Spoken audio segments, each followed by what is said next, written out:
Okay, welcome everybody. My name is Lynn Tonini and I'm the founder and owner of Aging Out Institute.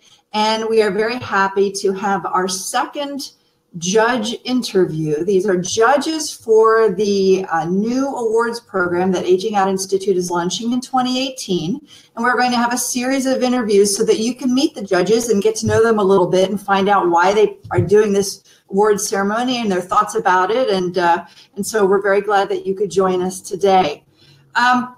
Today we have with us Dr. John DeGarmo. He is an internationally recognized expert in foster care, and he does a lot. And I don't want to try to name all of the titles and the things that he does because I know I'll get it wrong.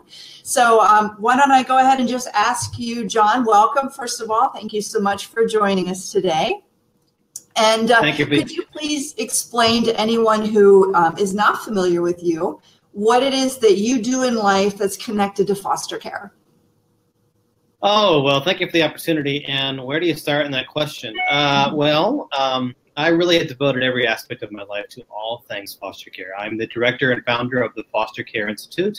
I've written several books. I believe the 18th book will be published next year. I travel the nation and the world training foster parents and adoptive parents, caseworkers, and child welfare agencies. I speak out against child sex trafficking. I just began a national campaign to recruit 10,000 new foster parents by 2019. We're calling that F10K. And I've had over 50 kids myself come through my own home, and many of those children have aged out. So that's a little bit about what I do.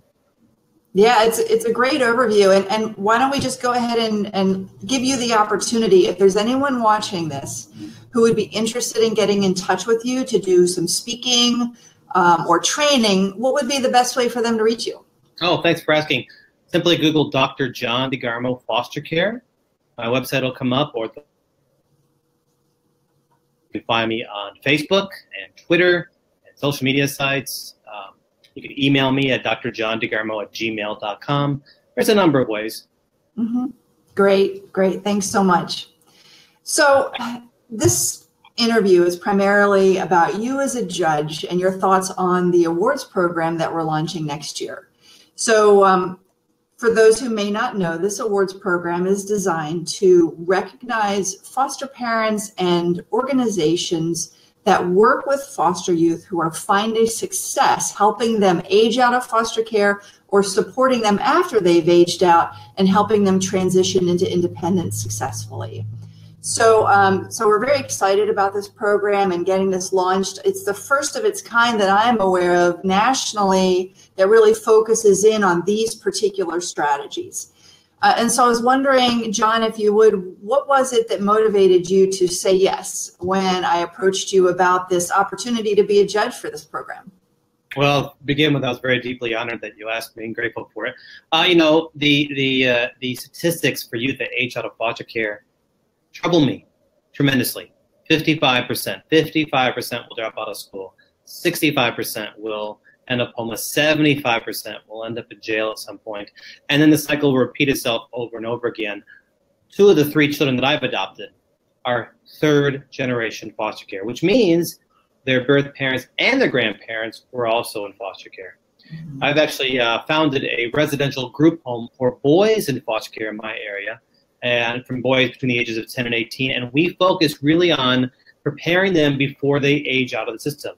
We train them on so many different things. We teach them how to prepare their own meals and cook their own meals. We prepare them how to fill out job applications and have job interviews. We give them job skills. We have all kinds of therapy. We get them on a path when they leave high school, whether it's military, technical, or college, and really just prepare them for life after foster care. We're trying to bring down those statistics in where I live.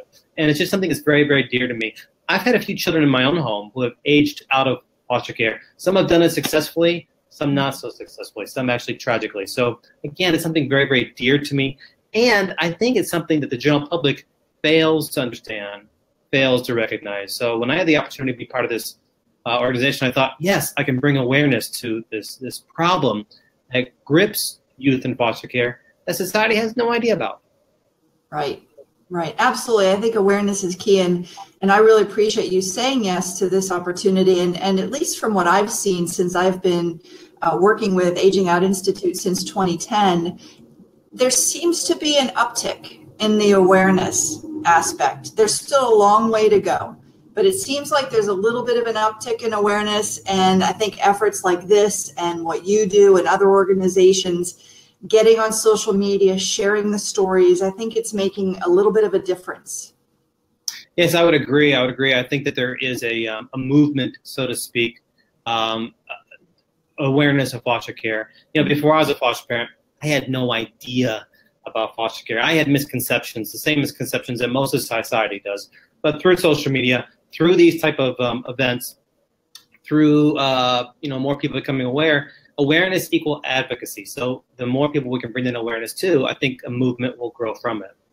Right, absolutely. And on my part, I was in foster care when I was young. So I experienced group homes, I experienced kinship care as a young person and aged out at the age of 18. But fortunately, I had a strong extended family who they all helped us, my sister and I, get through that process of aging out. And unfortunately, so many youth don't have that. And I know that relationships is one of the key things that they need, as well as housing and education and employment. Now, you're actually judging in the housing category.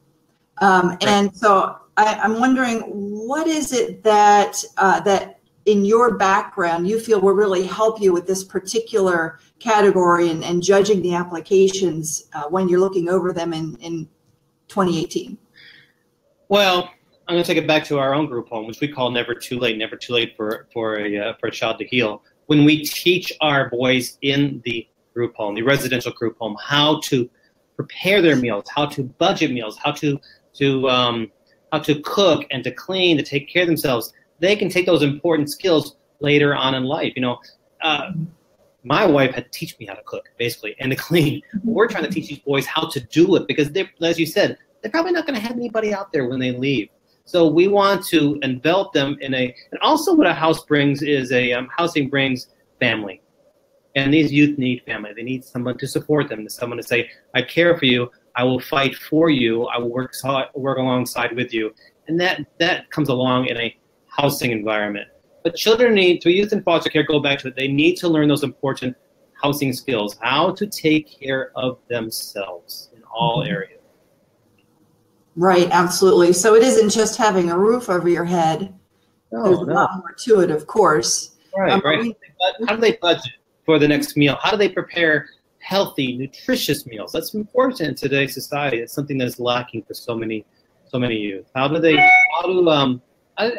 good hygiene and skills like that? So important. Yeah, absolutely. And I know in the awards program, when we're looking at the applications for this particular category of housing, we are looking for the strategies that foster parents or organizations are using to help them get a roof over their heads, right? A stable roof over their heads. We're not talking couch surfing. We're talking having a stable place to live over time.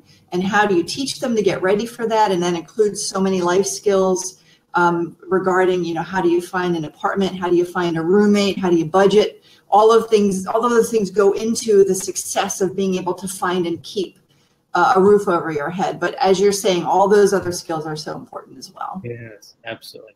Absolutely. Yeah. You said something important. I want to go back to it. When you aged out of the system, you said you had a support system, group. So many youth do not have that. And I think that is absolutely essential when a child ages out of the foster care system. Some of these children don't have anybody to call upon when they have a flat tire late at night, or someone to help them fill out a job application, or take them to the doctors if they're feeling sick, or to help them find shelter, So support system is absolutely essential. Absolutely. Absolutely. Now you've mentioned the group home, the work that you're doing there. Where is that located, in case anybody's wondering? Am I remembering Georgia? Is that correct? Yes, that's right. Middle Georgia. We are in Middle Georgia, south of Atlanta, but we cover all of the state, of course. Okay, great. And how many youth do you serve there? 16 boys.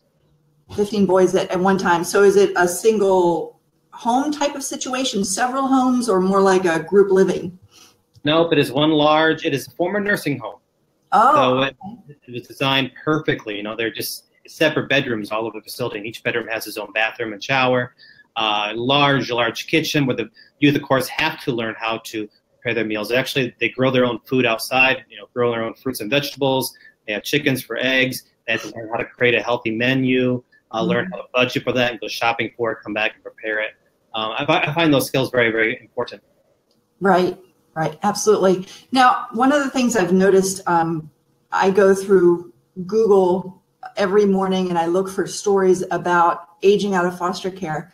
And I've noticed a lot of stories coming across lately about organizations that are partnering to start a housing program for youth aging out of foster care. And I saw one that got over 10,000 views recently, and it had to do with those tiny homes, you know, the tiny home trend. I saw the same story. That was pretty neat, wasn't it? It really was. And it seems like there's some innovation going on Right. to get these youth in a situation where they can have a roof over their heads, but they can also have some support along the way. And so one of the things I just wanted to share with the viewers is, in this awards program, if you have a housing program and you also provide help preparing them to get a job, or you also help them finish their education, there is a way for you to apply in more than one category and explain how those programs all work together. So you have the potential, if you have all four categories, you know, in your services, to apply for 4 different categories. And like I said, you have the opportunity to explain how they all work together. So I just wanted to share that with our viewers in case they were curious about a little more information of how this is all going to work. Right.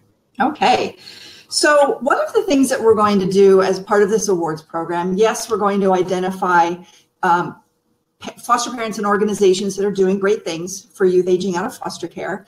But we're also taking that one step further. We are going to capture the strategies, the programs that the winners are applying and that are helping them see success with these young people. And we're going to write them up in what we're currently calling strategy papers. And then we're going to share those strategy papers with the child welfare community, with folks who work in foster care around. Think of this next step that we're taking, and what do you think would be the particular benefits of doing this?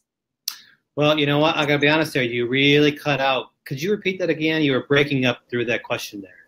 Oh, my apologies. I was explaining how we're going to take the awards program one step further, capture the strategies that the winners are using that are helping them be successful with these young people, and then we're going to write them up in papers that we're going to share with the child welfare community around the country so that everyone can read about the details of what each program or foster parents are doing. You know, if it's an organization, how are they getting their funding? Who are they partnering with? How many staff does it take? How many people, how many youth do they serve? What are the best kinds of types of youth or areas that work best in their program? We're getting a lot of details from them about their program, and we're going to write it up and share it. So what do you think about that next step? What do you think the benefits would be for that? Now, just power. You know, the more ideas that somebody has, the more knowledgeable and the more resources they can provide. You know, we all have our own strengths and we all have our own weaknesses, but when we learn from somebody else, if I'm to read this paper and I come up across that great idea that I never thought of before, I can implement it in my own organization. Mm-hmm. So it's great. The more information we have, the more knowledge that we share with others, the stronger the foster care system becomes. Yeah, absolutely. And that's really our goal, is to share the best practices, right. Encourage people to think about assessing what they're doing and are there opportunities for improvement. Sure. Can these best practices, any of them, apply to their situation so that as on a large scale, we can see some movement and improvement in how it is that we're helping these young people. You know, it's interesting. As I travel across the country, I'm often asked, Brother John, what state does it best? And I tell them, well, you know, no state does it perfectly. Every state is different. Every agency is different. But the more information each one has, the stronger it becomes. No one's perfect. Nobody does it perfectly. But we can get closer to being perfect when we learn from others. So let's tell them for it. It's great. It's a great opportunity. Yeah, absolutely. And I'm sure in your travels and when you're speaking to different organizations, I'm sure you see these pockets of great ideas and innovation. And at least the way I look at it is these are, within counties, within regions, within states, but there's not really a lot of opportunity to share that on a national level. And so that's what we're hoping to provide as a platform for that to happen. Right. Wonderful opportunity. Absolutely. Thank you. So what would you say to anyone watching this who might be interested or thinking about applying for an award in housing in particular, but even any of the other categories? What might you say to them if they're kind of on the fence about it? I would say to them, I don't know what you're waiting for. This is an opportunity for you to not only to share with others what you're doing and to bring awareness of what you're doing, but also to learn from others. And, you might win an award. How wonderful would that be? But more importantly, I think just to bring awareness to what you are doing in the area. Again, as I said earlier, awareness equals advocacy. The more people who know what you're doing, the more people become aware of it, they become interested in it, they want to help you. So, I think it's a fantastic opportunity for us to share what we are doing with others and to learn from others. So again, if you're considering it, I would tell you the consideration time is over. Now the time. Right, absolutely. And the applications will be available starting January 1st. So if you are interested in applying for an award, that's when you want to come to the Aging Out Institute website. And there will be a link there for you to go to a page that will explain how the whole process works. So that's going to be launched on the 1st of January. And then fill it out. Now it's going to be very detailed, so give yourself time.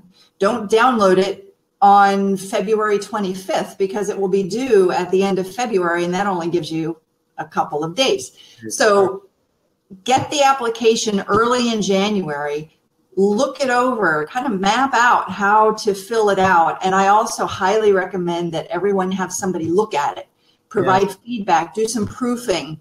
Have that process built in at the end of that 2-month window, then submit at the end of February. I want to add something else to submitting it. Mm-hmm. If you're still considering about submitting or not submitting, I want to tell you this. As somebody who's traveled the nation learning about foster care, I want to learn more myself. So I want to learn from you. I want to learn what you are doing so I can share those wonderful ideas that you're doing with other people. So again, we can strengthen the foster care system and make it better for the children. We all know the foster care system in America right now is really in a crisis stage. More children being placed in foster care, less people wanting to be foster parents, less resources due to funding for so many. Opioid crisis is strangling America. So I and others want to learn from what you have done and gain wisdom from your own experiences.